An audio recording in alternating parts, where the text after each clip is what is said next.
So today I'm doing the mid-year bookish freakout tag, and I've actually never done one of these before, so I'm really excited.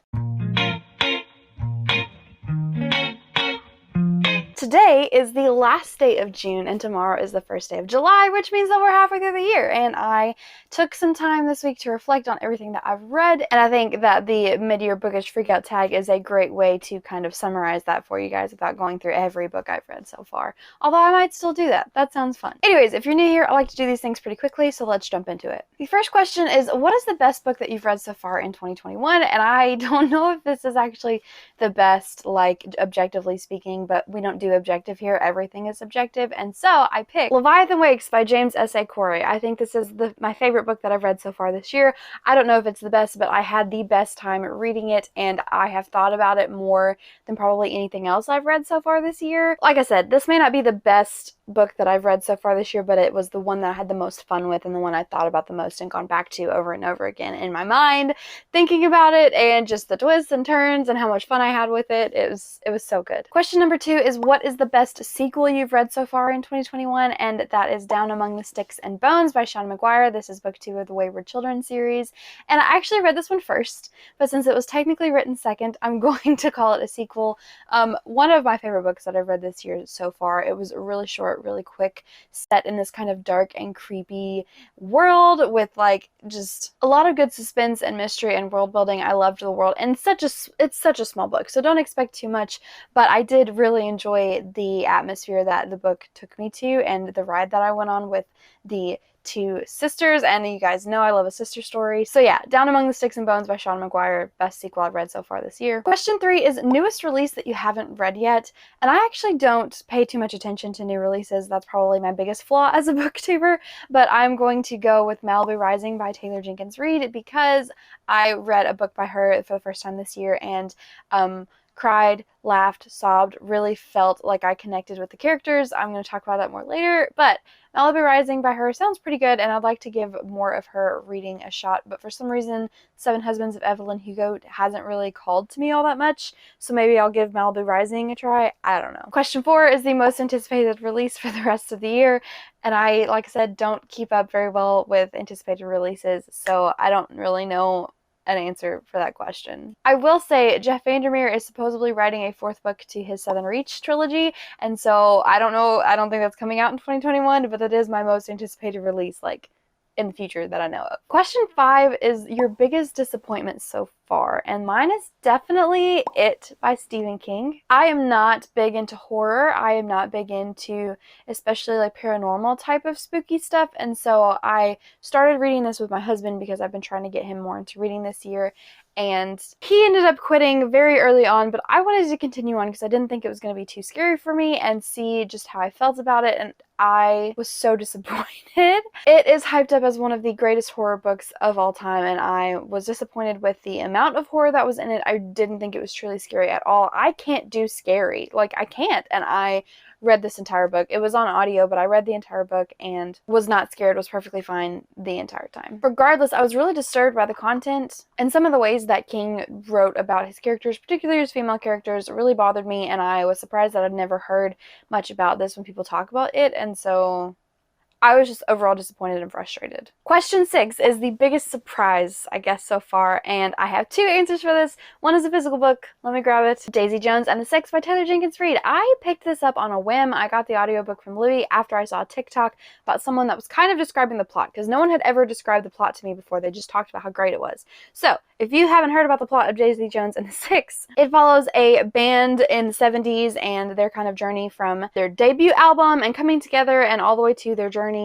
as a band and kind of how they broke up and everything. So if you love the 70s era, flower power, sex, drugs, and rock and roll, this is obviously the vibe for you. But I also just really enjoyed the character building and the way that Jenkins Reid made these people come alive to me. They felt like real people to me. When I was done with the book, I wanted to go listen to their album so that I could know them better. Genuinely love this book so much, and it surprised me. It came out of nowhere. I was not expecting to love this much. I was not expecting to cry as much as I did.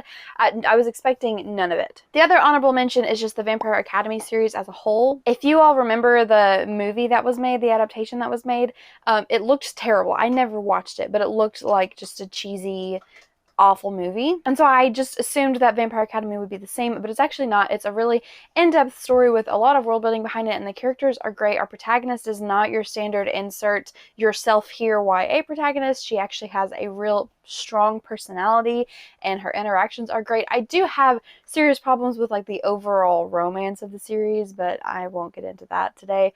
But that surprised me. Question 7 is favorite new author, debut, or new to you? And I am actually going to go with a booktube favorite, Frederick Backman. My favorite booktuber of all time is Murphy Napier, and Frederick Backman is her favorite author of all time.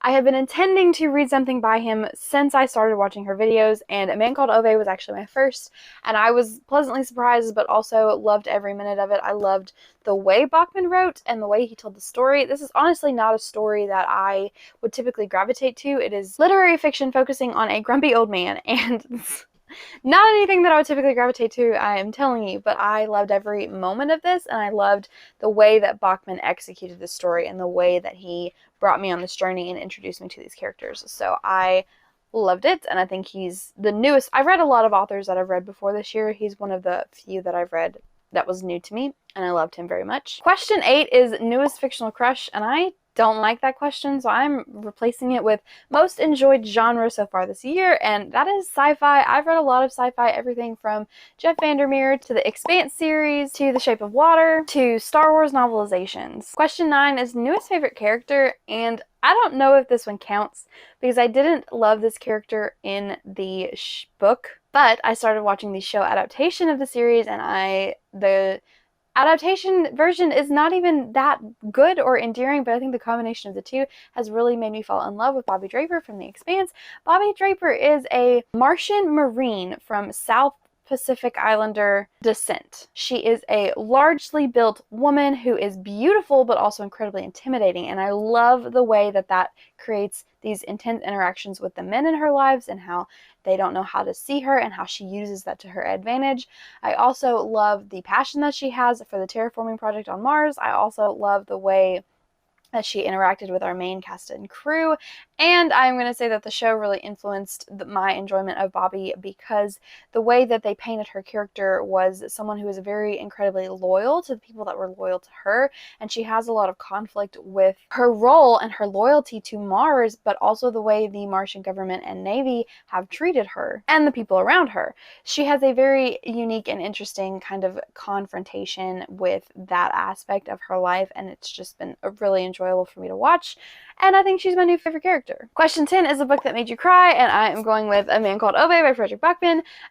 This didn't make me cry in the way that I thought it was going to make me cry. It was so wholesome and sweet and just generally like what made me cry about it was not sadness, was not really even happiness. It was just like almost gratitude that this exists and that the characters in this book existed the way that they did in the book. They were tears of gratitude, I think, although I feel like that's weird, but I cried in this a lot for very different reasons than I expected. Although I don't know if it was a lot of tears, but they were impactful tears and meaningful tears. There have been other books that I've cried in this year, but they weren't as impactful or meaningful to me as this. Question 11 is a book that made you happy, and I'm going with Love and Other Words by Christina Lauren. This is one of those just generic romantic comedy contemporary novels that I've been reading a little bit more. I've been trying to sprinkle them into my readings time so that I can take a break every now and then with something that's just enjoyable and makes me happy. And this book really made me happy. It is a childhood friends to lovers and second chance romance novel all in one, and just the relationship between our hero and heroine was just, I don't know, it was really cute and it was fun, and I smiled through the whole thing and got like giddy and like laughed the whole time. It's just fun, and sometimes you need something to read that's just a good old time. Question 12 is what is the most beautiful book you have bought or received this year? And I have two answers for this because one is a set of Juniper books that my husband got me for my birthday. This is the Lord of the Rings set. It is The Hobbit, the 3 Lord of the Rings books, and the Silmarillion, and they are just beautiful inside and out. The second book is A Peculiar Peril by Jeff Vandermeer, and I chose this one simply because the cover is just gorgeous. I love the artwork, and I love just looking at it sitting on my shelf. Question 13 is what books do you need to read by the end of the year? And that is insert clip here of all of these books that I need to finish.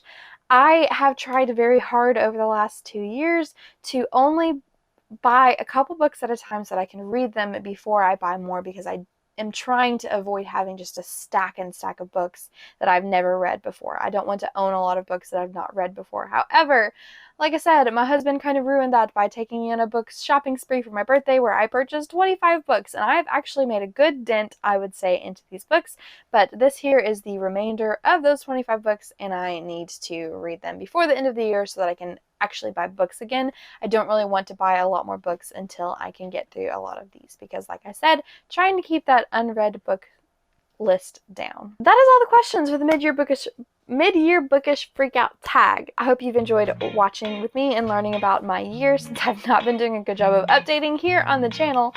But if you like the way that I talk about the books that I'm reading and bookish things in general, please make sure to subscribe. I try to post videos on Wednesdays and Saturdays, but I am not always successful. I hope you all are enjoying whatever you're reading, and I will see you in the next video.